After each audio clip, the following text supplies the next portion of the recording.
नाशिक शहरातील जीवघेण्या खड्ड्यांवरून संतापाचे वातावरण असतानाच सातपूरमधून आणखी एक धक्कादायक घटना समोर आली आहे। सातपूर येथील अपघातात गंभीर जखमी झालेले भाजीपाला विक्रेते दिलीप काळे यांचा 25 दिवसांच्या उपचारानंतर मृत्यू झालाय। त्या खड्ड्यांमुळे झालेल्या अपघातातील मृतांचा आकडा 7 वर पोहोचल्याची चर्चा आहे। दिलीप काळे हे सुमारे 25 दिवसांपूर्वी आपल्या कामानिमित्त Satpur Victor point bus stop परिसरातून जात असताना ठेकेदाराच्या निष्काळजीपणामुळे झालेल्या अपघातात ते गंभीर जखमी झाले होते। या अपघातात त्यांच्या डोक्याला गंभीर दुखापत झाली होती। त्यांच्यावर गेल्या काही दिवसांपासून रुग्णालयात उपचार सुरू होते, मात्र उपचारादरम्यान त्यांची प्राणज्योत मालवली। दिलीप काळे यांच्या उपचारासाठी आर्थिक मदत मिळावी यासाठी मागील प्रभाग सभेत नगरसेविका सविता काळे यांनी आंदोलन करत प्रशासनाचे लक्ष वेधले होते, मात्र काळे यांचा मृत्यू झाल्याने त्यांच्या कुटुंबावर मोठे संकट कोसळले आहे। खड्ड्यांमुळे झालेल्या अपघातात मृत्यू झालेल्या नागरिकांच्या कुटुंबियांना महापालिकेकडून आर्थिक मदत देण्यात आली आहे। त्याच धर्तीवर दिलीप काळे यांच्या कुटुंबियांनाही तातडीने आर्थिक मदत द्यावी अशी मागणी नगरसेविका सविता काळे यांनी केली आहे। नाशिक महानगरपालिकेमध्ये कुंभमेळ्यानिमित्त जे रस्त्याचं काम चालू आहे त्या कामाचा जो ठेकेदार आहे त्याच्या निष्काळजीपणामुळे आज जे रस्त्यावर जे खड्डे निर्माण झालेले आहेत त्या खड्ड्यांमुळे नाशिकमध्ये 6 बळी गेले असतात। आज आमच्या इथलं दिलीप दामोदर काळे यांचं पण आज मृत्यू झालेले आहे, ते 7वे बळी आहेत। तर महानगरपालिकेने ज्या 7 जणांना त्यांच्या परिवाराला जे मदत दिलेली आहे तीच मदत आमच्या देखील परिवाराला, काळे परिवाराला, दिलीप दामोदर काळे या परिवाराला महानगरपालिकेतर्फे द्यावी अशी आम्ही 4 नगरसेवक मिळून आज महापौरताईंना आणि आयुक्त मॅडमला पत्र देणार आहे की त्यांना देखील ही मदत मिळावी।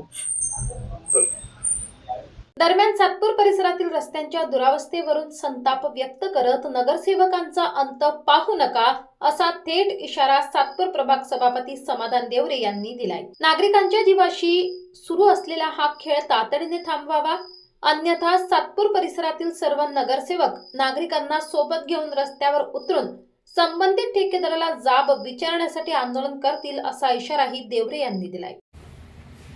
हो, आज सातपूरचा अपघातामध्ये जखमी असलेले काळे हे मृत्युमुखी झालेले आहे, 7वा बळी गेलेले आहे खड्ड्यांमुळे। तर काय सांगा? खरोखर आज दुःखद घटना घडली की आमच्या भगिनी नगरसेविका सविताताई काळेंनी ह्याच कारणाने सभागृहामध्ये खाली बसून अधिकाऱ्यांना जाब विचारला होता की बुवा तुम्ही किती जीव घेणार आहेत, आणि अधिकाऱ्यांना आम्ही हाच प्रश्न करतो की आज जर 7वा बळी गेला तर प्रशासन कधी जागं होईल। आज काळे कुटुंबावर जो काही खरोखर दुःखाचा डोंगर त्यांच्यावर पसरला आहे, या प्रशासनाला आम्ही एकच जाब विचारतो की ह्या ठेकेदारांना तुम्ही पाठीशी घालू नका, कारण ठेकेदाराच्या चुकीमुळं आणि प्रशासनाची सुपरवायझर की व्यवस्थित न केल्यामुळं या नागरिकांचा जीव जातो आहे। कृपया करून परत आम्ही प्रशासनाला विनंती करतो की आमचा अंत पाहू नका, कारण या नाशिक शहराला आज 7वा बळी गेलेला आहे।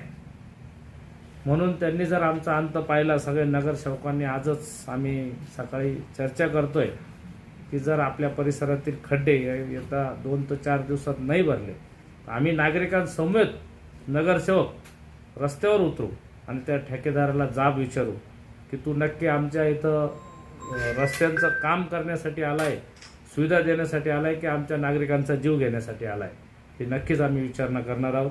आणि मी नागरिकांना सुद्धा माझी कळकळीची विनंती राहील, नागरिकांना घरातून निघताना, ड्युटीवर जाताना, व्यवसायाला जाताना 15 ते 20 मिनटं आधी निघा, घाई करू नका कृपया करून। आपला जीव एवढा महापालिका देते एवढा स्वस्त नाही आहे, आपल्या कुटुंबासाठी आपण एक जबाबदार व्यक्ती आहोत, म्हणून आधी 20 मिनटं आधी निघा आणि सावकाश पद्धतीने आपला प्रवास करा, हेल्मेट घाला, 4 व्हीलर असेल तर सावकाश चालवा, आपली गाडी कोणाला लागणार नाही। 2 व्हीलर जर जवळून जात असेल तिचा खड्डा न दिसल्यावर ती पडू शकते, म्हणून त्याला वाचवणं सुद्धा 4 व्हीलर किंवा मोठ्या ट्रकवाल्यांचं काम आहे की त्याला खड्डा दिसत नाही आणि तो ड्युटीवर जाण्याच्या घाईत असतो।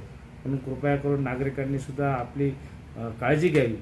शक्यतो पर्यायी मार्ग जे काढले असतील, चांगले रस्ते असतील जे खोदलेले नसतील, थोडं लांब पडत परंतु तो रस्त्याचा वापर करावा अशी मी नागरिकांना सुद्धा विनंती करल व आमच्या सर्व नगरसेवकांच्या वतीने सभापती या नात्याने मी प्रशासनाचा व या कॉन्ट्रॅक्टरांचा धिक्कार करतो. आज नाशिक शहरातील खड्ड्यांचा प्रश्न दिवसेंदिवस गंभीर होत असताना आता खड्ड्यांमुळे मृत्यूचा आकडा वाढत असल्याचा आरोप होत आहे. प्रशासनाकडून खड्डे बुजवण्याच्या घोषणा होत असल्या तरी प्रत्यक्षात नागरिकांचा जीव धोक्यातच असल्याचे महापालिका प्रशासनाच्या कार्यपद्धतीवर प्रश्नचिन्ह उपस्थित झाले आहे.